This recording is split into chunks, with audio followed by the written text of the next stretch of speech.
back, baby. Offense, you know what to do. It's football time in Tennessee.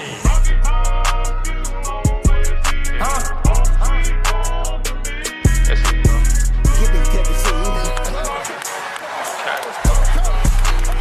What's up, everybody? Welcome in. This is the latest episode of the 1796 Sports Podcast. Today, we're going to be talking about another conference win for the basketballs. Big win over the Florida Gators. It was never really in doubt. Dalton Knecht is not a human being. It's official at this point. Another 40-burger, or almost 40-burger. So, pretty crazy. The Vols got another huge win. Keep the momentum going in the SEC play. What did y'all think about that game? Dalton Knecht wiped the floor with Florida. Like, kid looked like he was just playing with his food. Like, just, I don't think anyone could stop him. Yeah, in the last 5 halves of basketball that Dalton Knecht has played, he has 101 points. So he's averaging 20.2 points per half. That's bonkers. We have not had a player like this since Chris Lofton. Yeah, I was going to say, like, when's the last time we've had a prolific scorer like this? Like, Admiral and Grant never scored like this. Like, it's insane. Well, the difference to me is that Grant was an inside player. Yeah. So it was never really flashy. But if you go all the way back to Chris Lofton in the early Bruce Pearl years, it is a spitting image, and he might be better. I mean, dude's going from hitting threes in people's mouths to dunking on people. I mean, they're throwing him alley-oops off inbounds, bro. Like, this is different breed of talent. He's not like your stereotypical white player where it's like he just sits in the corner and hits threes and plays good defense. Like, that's not what he is at all. Like, he's not like Luke Kennard on the Grizzlies or something. Like, he's an all-around really freaking good basketball player.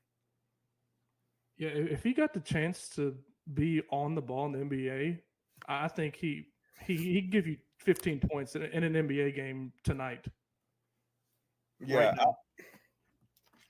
I was trying to think of a good example. It's kind of like like how Chandler Parsons was back in the day. Mm-hmm. But yeah, it's absolutely incredible. And we got to give some respect also to our boy Adu, who decided to appear again. And he was another big part of the game. And nobody was bigger than Adu, nobody was bigger than Knecht, but Adu came out there, finished with 19 points and 10 rebounds. Nice little double. Knecht finished with 39, like we said, 8 rebounds, 1 assist. That's just incredible. Knecht also went 9 of 9 on free throws. So, and 4 of 6 from deep. Just crazy. And then the elephant in the room, we're going to have to talk about it. Vescovy and Triple J, is it the 3rd game in a row, have done nothing? Yes. 13. Absolutely nothing. It just, I don't know if I'm concerned or like I'm okay with it because we're beating Florida by, like easily without them. But like it's also really concerning. But they also like even Vescovy. I leave Triple J out of the picture right now, but Vescovy, I mean, at least he's a hell of a defender. The guy plays defense insanely hard. Mm-hmm. And, I mean, at least Triple J, looking at the positives, at least he had 7 rebounds. But, I mean, you guys laugh, but in our group chat, it was funny watching the bench when Triple J hits his first 3. And then after that, it was just like, nope, not going to shoot the ball anymore. And it's just mind-blowing to me. I'm honestly tired of talking about it. I'm just going to say one thing about it, and then I'm I'm done speaking about this subject until they play well again from the scoring standpoint. Triple J and Santiago Vescovi in the last 3 games have combined for 20 points. Dalton that good? Knecht scored 20 points in the last 7 minutes last night of the first half. Like, I understand that there's a lot less shots to go around when Dalton Knecht is as good as he is, but I wrote about it. Like, even if you get like 8 points a game from both of them, it would help us tremendously. Like, they have to put something, because Yeah, they can't be complete zeros, and like Jordan Gainey can't either. And that's the next thing I wanted to get to. That's another player that's played like dog shit for the last month, and it seems like Rick's finally going to make a change. Maybe, I don't know. I mean, Vescovi didn't play near as many minutes as he usually does either, but Gainey played 9 minutes, and JP Estrella also played 9 minutes. And JP Estrella is usually not in. I mean, he's not in eight man rotation. Estrella got in, De Leon got in, Carden Phillips got in for a possession. So, like, to me, that tells me. I mean, yes, part of that is because we were blowing their doors off, but part of that's because Vescovi and Gainey have been absolute zeros. And Yeah.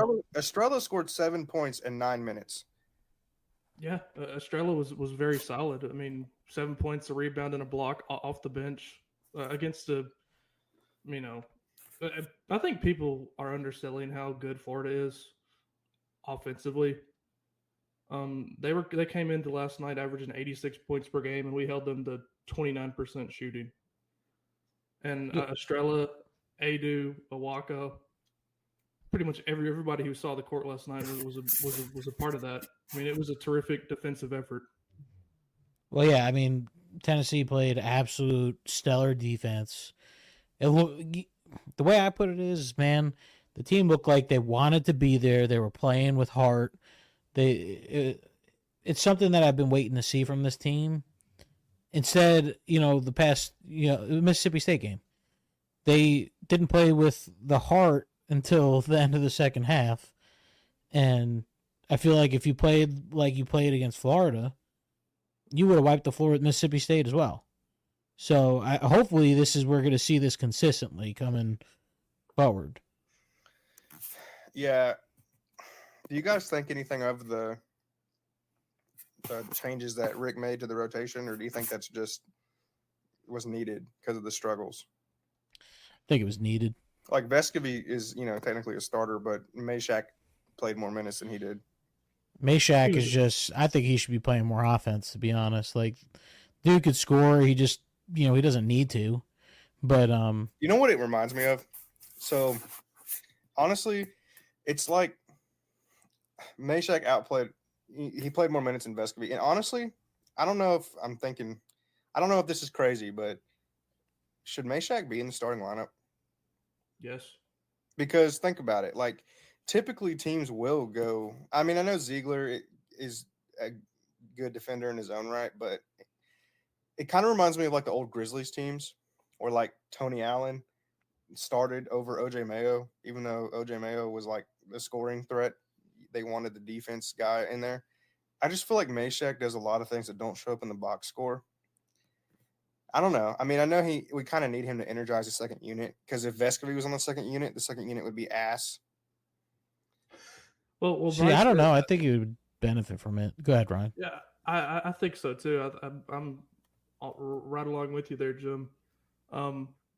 If you started Meshack, it would mean Vescovi's coming into the game against maybe some backup players, and I mean, just the fact that a shakeup in the routine might benefit him and Josiah. It doesn't matter who you put him in for. So I think that you could potentially see that in the next few games if they both continue to struggle scoring.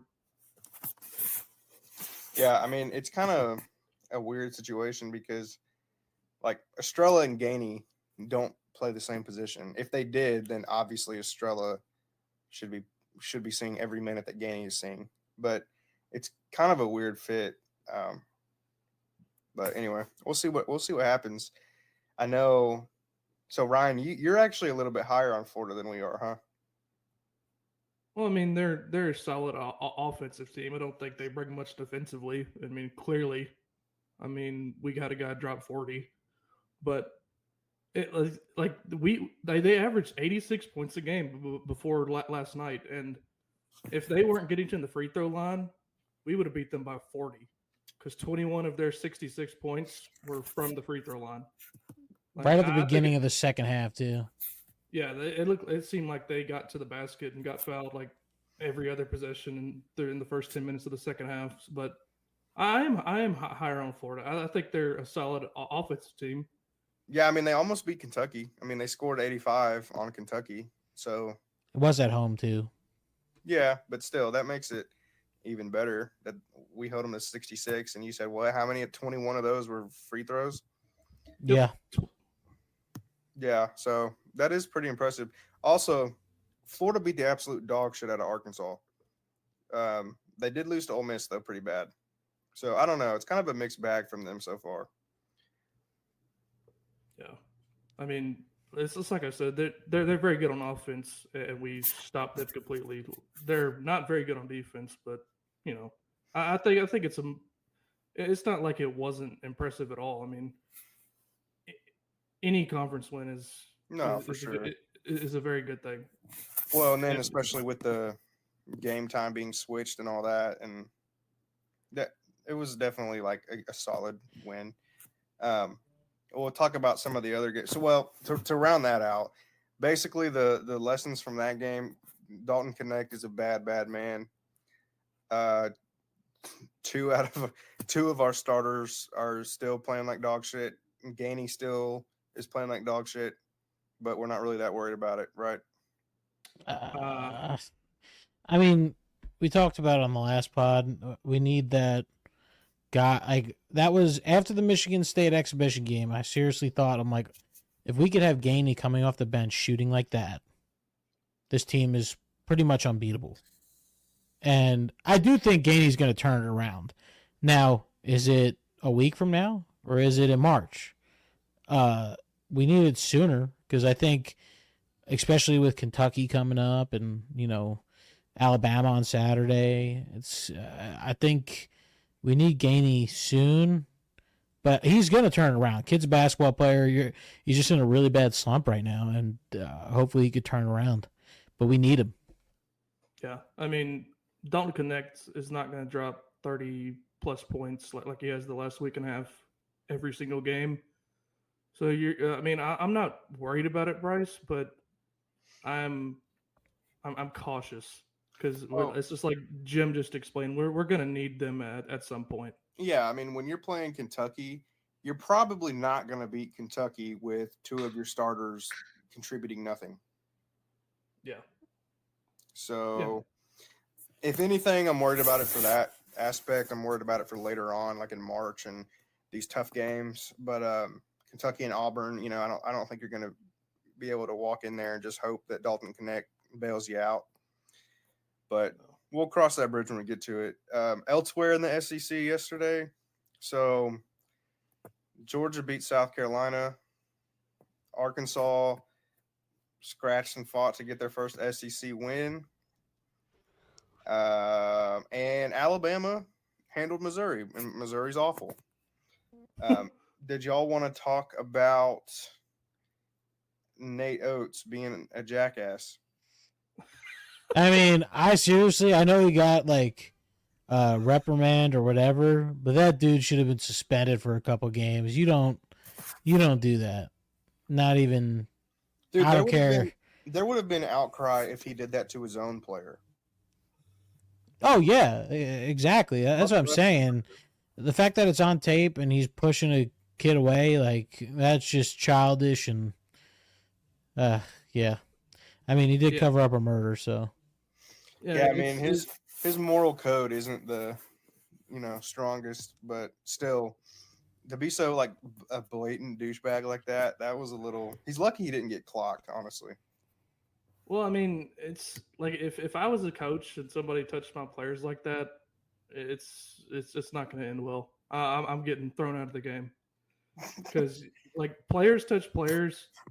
and maybe a ref touches a coach. Like coaches and players should never be touching each other, ever.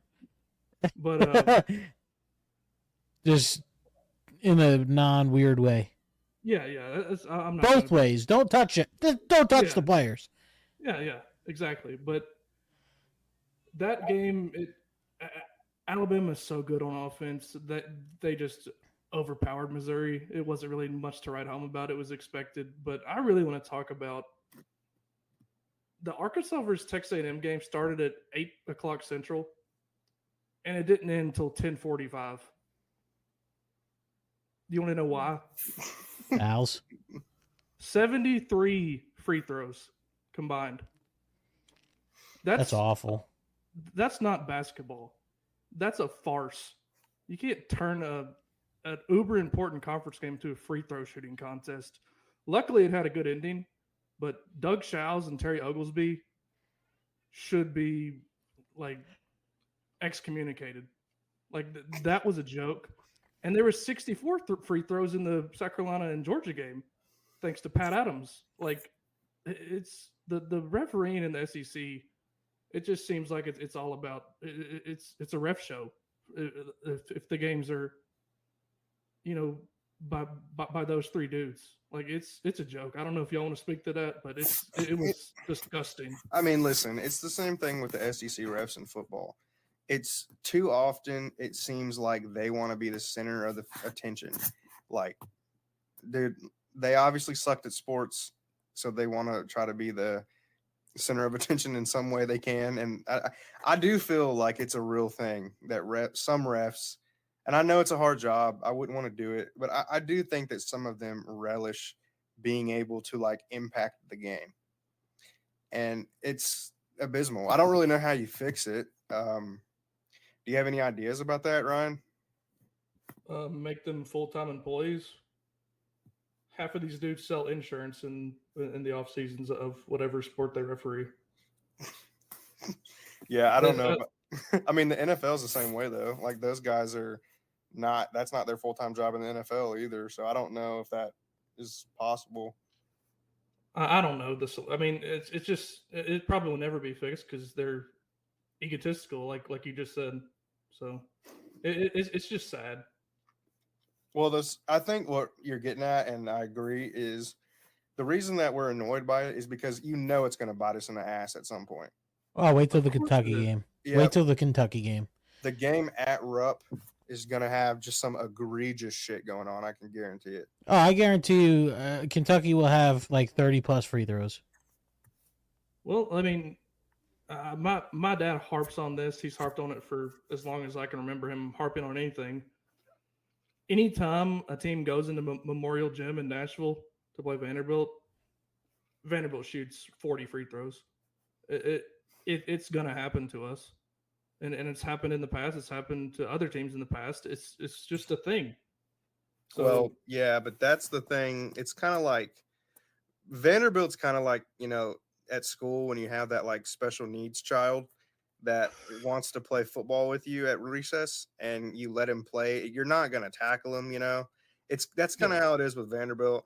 If they want to get Vanderbilt 43 throws, who gives a shit? We should still wipe the floor with them.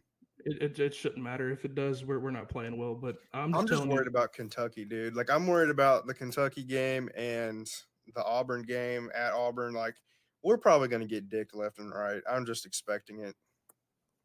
Yeah. I mean, it's going to happen. I mean, no one, and it's for every sport, no one wants to see Tennessee win anything.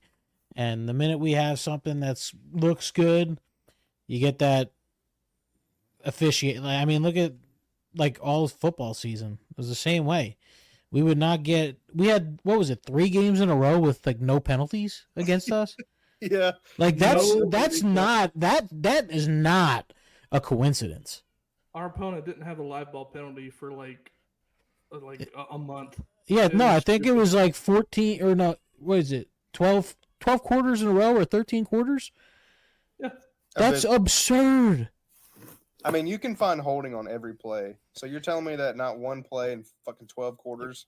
Bro, Tyler Barron was getting choke slammed, and we have little like picture proof, video proof, whatever you want. We got it.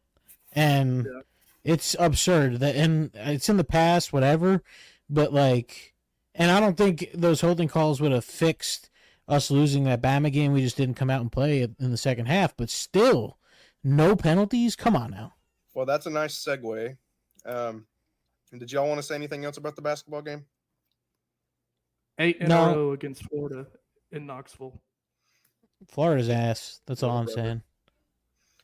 All right. Well, we mentioned two of our next topics, Tyler Barron and Alabama. So I'm sure everybody knows about a month ago, Lane Kiffin was riding high. He still is. I mean, he still has a great transfer class, but he's been losing some guys.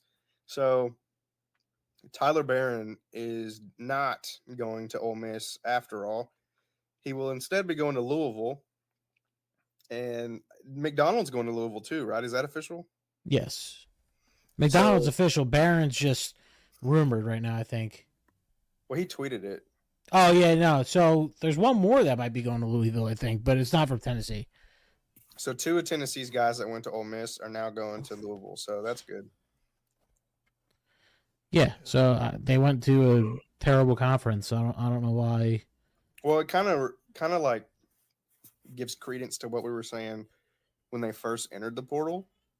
Like, I don't really think it matters all that much, and I don't really think Tennessee cares. Sounds to me like Tyler Barron is going wherever he's going to get the most money. Louisville's roster is not that good, so him and McDonald are. I would be shocked if they're not day one starters. So I'm sure that's all it is. I mean, that's all it is. It's free agency. I mean, that's all it is. They're chasing a bag that Tennessee was not willing to give them. So they only have one more year. There's no point. Our defensive line is already stacked, in my opinion. I think now call me crazy, guys, and I think we're obviously still waiting on Hurd to announce if he committed to Tennessee. I'm pretty sure he's coming to Tennessee, but like Proctor, he just entered the portal. That kid's a stud too. How do you not just give him a phone call? That's why I'm not overreacting yet. A lot of people on Twitter have been complaining about the fact that we haven't really done anything on the lines of scrimmage on either side, really. But here's the thing, guys. You have stuff like this that's happening, and then you have the spring window that's going to open up. So there's a lot of options out there. I mean, nobody would have thought a month ago, nobody would have thought that Caden Proctor would be entering the portal. Yeah. To me, I don't really have a problem with how we've handled the trenches in this, since the season ended.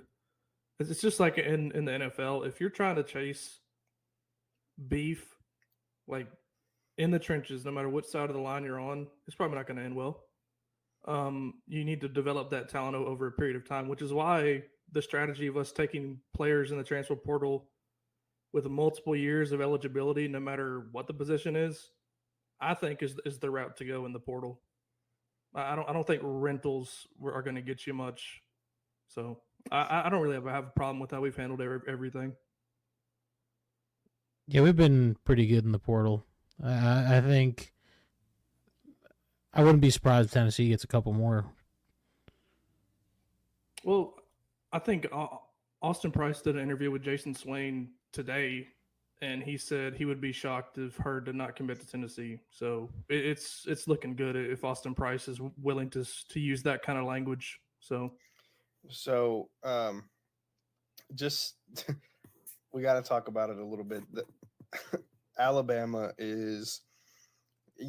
I'm going to be really careful with my words here. You don't want to say stuff like this because it, historically hasn't turned out well. But it looks like Alabama is not going to be the same Alabama.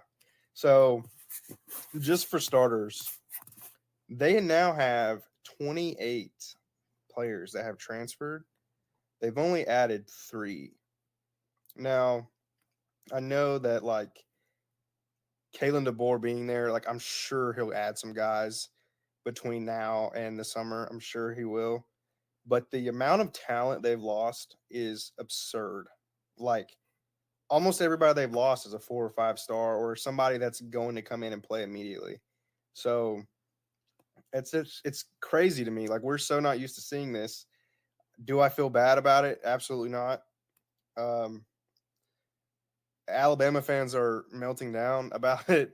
They're saying that all of a sudden, guys, the portal rules aren't fair. Oh yeah, everyone's tampering. Everyone's tampering, and it's like, You bet Bro. your ass for tampering. yeah. Hey, Alabama fans, they deserve this.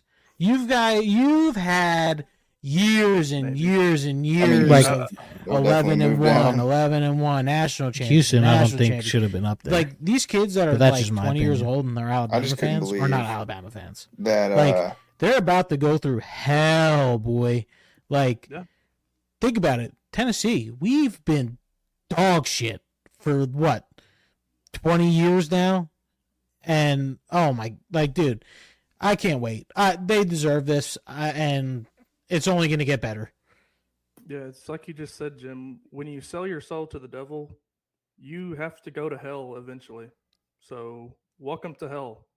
And to the people who say like, I saw this one dude, Alabama. I don't know. I don't even want to bring up the tweet, but the the point of his tweet was, these kids don't want to deal with adversity and blah blah blah. It's like, okay. Oh yes, Yeah. Alabama, famously the kings of adversity. Well, it's like we talked about last week when the news first dropped.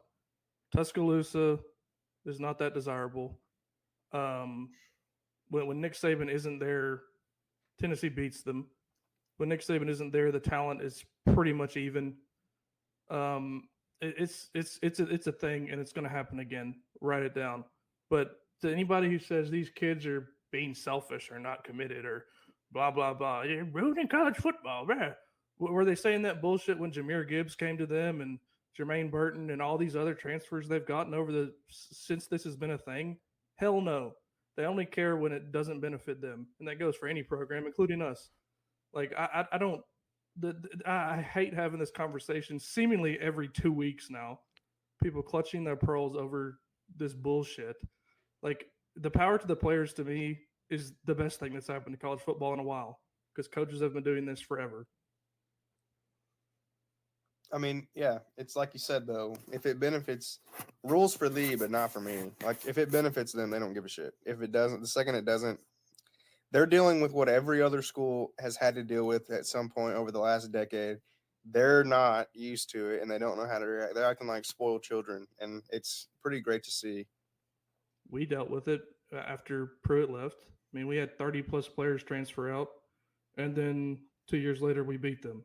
So it's not like it's insurmountable or anything. It's just something that programs have to go through. And then there's these national media types saying, oh, this is going to spark a rule change. You weren't saying that when Tennessee was going through. You weren't saying that when all these other schools were going through the same thing. That's just tiresome. And think about how big and how good this is for Josh Heupel and his staff. Like the culture in Tennessee, and you could tell. You could see all the recruits coming in. They love the culture Josh Heupel has in this football program. And that's why you have a coach like Saban leave. I mean, it's a big, big deal. But, like, at Nick Saban's caliber, like, honestly, all DeBoer's going to bring in is the Pac-12 guys that are going to come to the SEC and find out what SEC football is all about. And it's just not going to go well for him. I really do think the first year, if he loses 3 to 4 games, you might get the Alabama fans saying, like, okay, it's just his first year, calm down. But if he does that in 2 years in a row, oh, he'll be gone. He's going to be gone. Well, yeah, it's. Go ahead, Bryce. Yeah, I mean, what I was going to say, though, is Heupel better take advantage of it.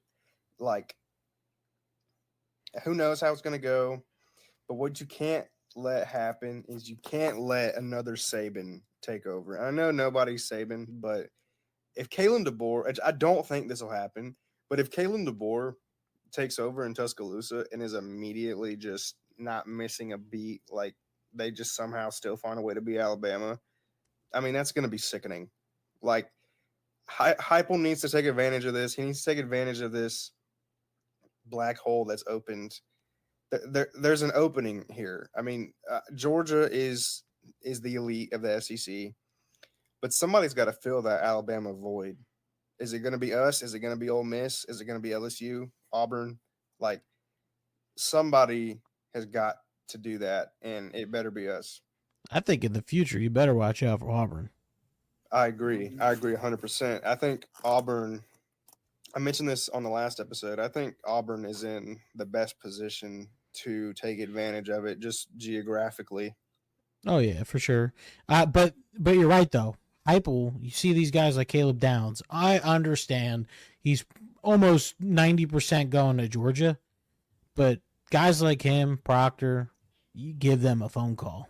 I don't care what it takes. You give him a bat, whatever. Because Caleb Downs, I understand he's going to play one more year of college football. There's no way he's playing any more than that.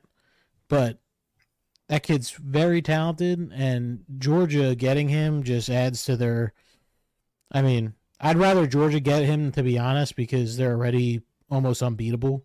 So I don't know if you guys agree with that, but No, yeah, I'd rather the rich get richer than somebody else like take over from like go above us too. Yeah, But anyone that we're playing, we'll just say Yeah. that.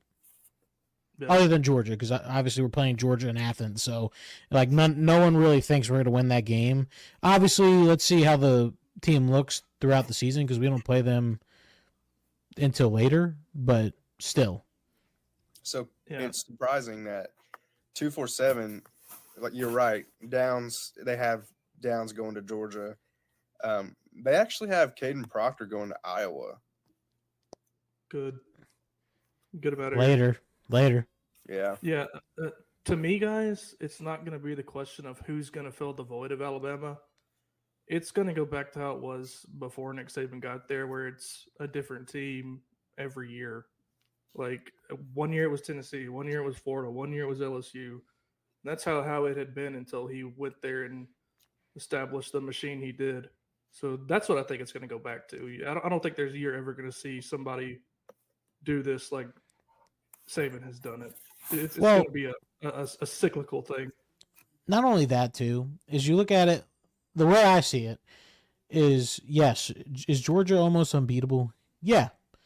But without divisions, it's going to be, I don't care if it's Georgia. They got to play a gauntlet next year. And you could be. There's also 12 playoff spots. You don't necessarily have to. Yeah, but you'd expect Georgia to be in the SEC championship. Yeah. But, I mean, they got a gauntlet. I mean, I'm not saying they're going to lose 3 games, but I'm saying they're going to probably lose 1. Yeah. I'm just sitting here going through Twitter, guys. Just all these brain dead takes from Alabama fans crying. It's just laughable. Like, it's all about the money. College football is in trouble. It's been about the money since they ever kicked off a college football game. And now people are just mad that players are getting in on a piece of the pie. Like, I've already explained it earlier. I need to stop getting on Twitter. Well, it's part of your job. Yeah, I guess so. It's just so ironic to see, like, Alabama had free reign on everybody else's roster for years, and now they're bitching about it. It's just funny. Yeah. It's only going to get worse, bro. It's only going to get worse. I mean, like I said, Kalen DeBoer, we have absolutely zero evidence that Kalen DeBoer can recruit in the South or at an elite level, period. Bro, who's going to go there, though, with all these, like, elite talent leaving? No one's going to go there except for, like I said, the Pac-12 kids. Well, Yeah. And like the Cover 3 podcast talked about it, like, Alabama's NIL, like, collective is not that good. Everybody assumes it would be because they get all these great players, but it's because of Saban. A ton of these which is why they're all leaving now. A ton of these players took discounts to play for Saban. So now that Saban's not there, they're going to these other schools and they're getting like a 20-30% raise. Yeah. Also today, Greg Byrne, Alabama's athletic director, said that Nick Saban is still in the program as an advisor and he has an office in Bryant-Denny Stadium. Mhm. Classic, ease of leadership story there, where the former guy has a damn office in the stadium. I think part of that is for recruiting too. Like he well, wants they ain't doing much now. No, yeah, I mean it ain't working, but I think he wants recruits to know that like, hey, Saban's still here. Well, that's not the same thing though, and that's evident in what's happening right now. So it just doesn't seem like the best thing for a change of leadership for the old guy to be still there. Just my thoughts. It's probably why Dan Lanning didn't want the job. Yeah, you Oh, got who would want that? Who would want it? Saban hanging over your head. Going like, hey, you should do this. Or imagine Like, bringing kids in for recruiting, Ryan, right? And Yeah. you're like, all right, well, I'm going to go take you to Nick Saban now, and he's going to tell you how great it is and how this and that. And, like, Yeah, well, he's that's- too. Here, let's go talk to Paw Paw and borrow one of his butterscotches. Like no, nobody wants that. That's just Yeah. it's like what Bryce said. They're trying to ease the burden that they're seeing right now, but it's not going to work. And I doubt he's going to have an office in there for much longer. Just go home to Miss Terry, Nick. you know who I'm shocked that I haven't seen leave yet? Who? Milroe. I think he knows that he's not much outside Alabama. I don't see that, though. I seriously think, and call me crazy, but if I'm Auburn, I'm in his ear. Oh, that would be so tasty. If I'm Auburn, I'm in his ear. Like, why not? Why They do not? need a quarterback. They need a quarterback. He's shown that he could be a decent quarterback. He just a hop, skip, and a jump away from the school. And I think if you get someone like that to Auburn, you better watch out. You better watch out. Yeah. I think Milroe was one of the few kids who went to Alabama for Alabama, though. Like, I know we clown on him so far in this process, but Alabama's name does carry some weight. But I don't think it does anymore, bro. I really don't. I think, when you have won the most games in college football history, it carries a little bit, but certainly not as much without Nick Saban. Yeah, well, you take Nick Saban's name out of that hat. It's they won a lot of games, but the coach ain't here. Yeah, The players ain't here. Without Nick Saban, Alabama's legacy is cut in half, basically. Oh yeah, that's easily. And I want to roll into that too. You know what's funny is George McIntyre, 5-star quarterback. That was our biggest threat to losing him. Now it's like almost a guarantee he's coming to Tennessee. And he's supposed to be in town this weekend for the basketball game and whatever else they got planned for him. And I think it's a part of Junior Day. But like it would be nice for us to put a big hurting on Alabama, the team that he was thinking about. Oh yeah, bro. Let me tell you. I'm gonna bring my mic real close, okay? If you're going to this damn game, Alabama game, you better not leave that stadium without a damn no voice having ass. You better be yelling the whole damn time we're playing defense.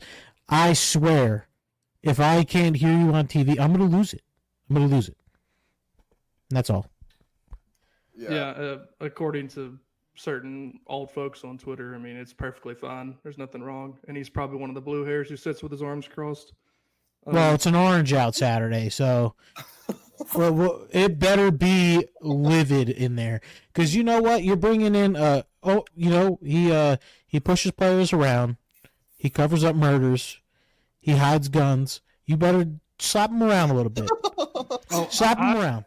I hope to God he pushes one of our players. Yo, and I hope he pushes Zakai, because Zakai is going to judo chop him right in the balls, bro. Hey, Zakai's used to being pushed by other teams' coaches. Hey, Remember I his played. freshman I year? actually played high school basketball against Sakai's cousin, Tobias Harris. Okay, they don't play. I got dunked on in high school by Tobias Harris. Okay, and I take that as it's like a little trophy. Yeah, I'm honored. He's in the NBA. He's on the Sixers.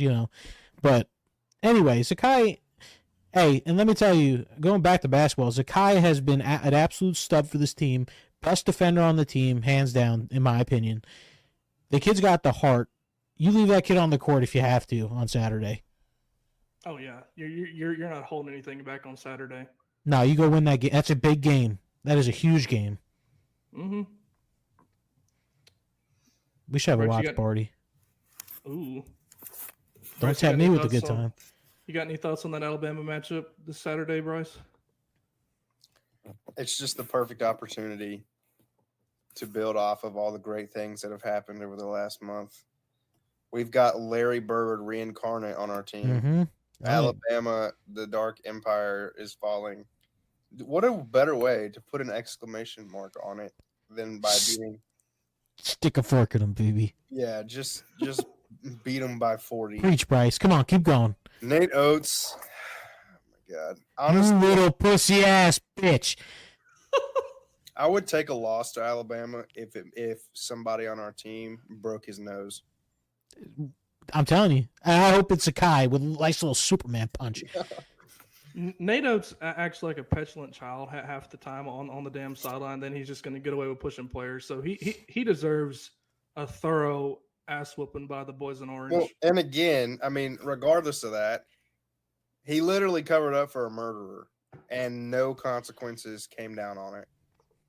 Yeah, he said he was in the wrong spot at the wrong time, though, Bryce. Yeah, like Jermaine Burton, he was in the wrong. He was scared for his life. Yeah, Alabama coaches and the excuses that they make for their players' inactions. Which, by the way, somebody made a comment about that, about like, well, it's not like Tennessee players haven't ever gotten in trouble. Yeah, but nobody. The difference is nobody defends them. No. Like, I can promise you, if fucking Caleb Webb or somebody Squirrel White punched a sorority girl at Alabama, none of us would be defending it. No, because it's abhorrent behavior. We had a murderer on the team once in football, and he was gone immediately. His name was Jansen Jackson. Look him up. He never played another down.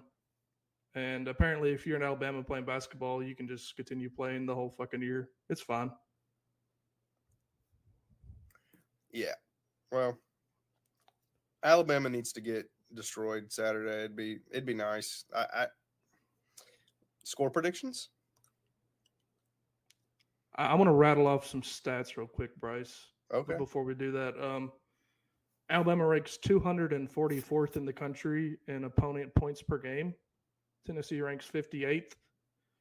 And Tennessee is 81st in the country in points per game at 78.7, while Alabama is 4th in the country at 90.1. We're at home. Play the game how you want to play it. Don't let Alabama set the tone. Don't respond to what they're doing. Set the damn tone. Make this a game that you want to play. And if we do that, I think we will win easily. What's your score? I'm going to say we muck it up big time like we did last year against them when we beat them when they were number one, when Zakai sustained his injury in that game. So I'm going to say we pull it out by a score of 73-65. That's not a bad score prediction right there. I'm going to go a little bit higher. I'm going to go 84-76. I like it. I like that. I like that a lot. I really think you guys are spot on. I think it'll be a little bit higher, like where Bryce is around. I'm going to say 81-69. Nice. I just think it behooves Tennessee to keep this game under 80. Oh yeah, me too. Dude, this team, you fill that crowd with the crowd that I think we're gonna show up with. Zakai's gonna feed off that. Adu's gonna feed off that. Triple J is gonna feed off of it, and I think And I said it before the 2 games ago, but I do expect Triple J to have this game. I'm not saying 15, 20 points, but I expect, Triple J to have like that 8-point game with 8 rebounds, and just be a force on defense. That's all we need. We got people that could score. A classic Josiah performance, like you just said, around that area, points and rebounds, and like that would be just what the doctor ordered if everything else is going the way it's been going. Agreed. Same thing with Vescovy. I mean, I'll take 6 points with stellar defense because that Alabama team, I mean, nothing against them. I hate their coach, but those players, man, they're going to come to play. Those kids, they got heart too. But home team, I think Tennessee will sneak this one out by at least 8 to 10 points. I agree. All And right. please run them off the free throw line. I mean, the 3-point line, because they can shoot the lights out. Oh, yeah. Well, this might be another one. This might be one of those games we were warning about earlier, Ryan, where the refs do some shady shit. Hopefully in our favor, though. Yeah, the difference is it'll be in our favor because we're at home. Hopefully. You knock on wood right now. That's what I'm talking about. But, like I said before, if you're going to the game, go there, be loud. Enjoy it, man. That's Alabama, Tennessee, any sport is a great environment to be in. And if I could be there, I would. No crossed arms. No crossed arms unless you're about to pounce onto the court and attack Oates. Okay. And I'm not recommending you do that. I'm not that guy. I'm not going to recommend you do that. But if you do, videotape it and send it to me. I'm recommending it. If they touch one of our players, jump his ass. Hypothetically, if they jump. Ryan, I got to be honest. I hope we win and everything. Don't get me wrong, but I kind of hope our crowd does suck again, just so Ryan can get another fight on Twitter, because that shit was hilarious. Ryan's going at like a 68-year-old. Hey, I mean, I muted him and reported him, so it's all good. Well, I mean, yeah, buddy. See you later. So the thing that people don't understand is the number of the crowd doesn't necessarily mean it's a good crowd. Like, just because the seats are filled doesn't mean that it's a good crowd. We don't have a problem filling seats. It's the atmosphere that sucks. Mm-hmm. You have to bring the energy. You can't just sit there. Pack it with students. Yes. Well, we'll be talking about. We'll have another conference win to talk about on our next episode, so that'll be nice. Hopefully, we should have some more transfer news by the next time we get together too. So we'll be back to recap the Alabama game and any other notable stuff that goes on. Do you guys have anything else? I do want to say this is the first time in a long time, and I didn't think I'd ever say this for Tennessee basketball. Did you know there's only 6 teams that are in the top 20 in KenPom rankings for offensive and defensive efficiency? Tennessee's one of them. Did you ever think you'd say that? Not after last year. Connect effect. Dude, and it's only, I'll just name them real quick. Purdue, Arizona, Auburn, North Carolina, and Houston. We played 2 of them, and we're going to play 3 of them. Yeah, I mean, that's a resume right there. Coming from, just the turnaround in less than a calendar year is absurd. Like, I remember watching those games last year. It was like, good Lord. Like, if the other team scores 52 points, we're going to fucking lose. Yeah. And it's definitely not that way this year. So. But yeah, I just wanted to finish with that. I think that's an amazing stat to have. Exciting times. Absolutely. Go Vols. Go Vols. Beat his ass if he touches a player. Go Vols.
Yeah, we might have some big stuff to talk about this week. So Oh yeah, heck yeah, big win. Let's beat Florida's ass and keep SEC playing. Mm-hmm. go Vols, baby. Go Balls. Go Vols.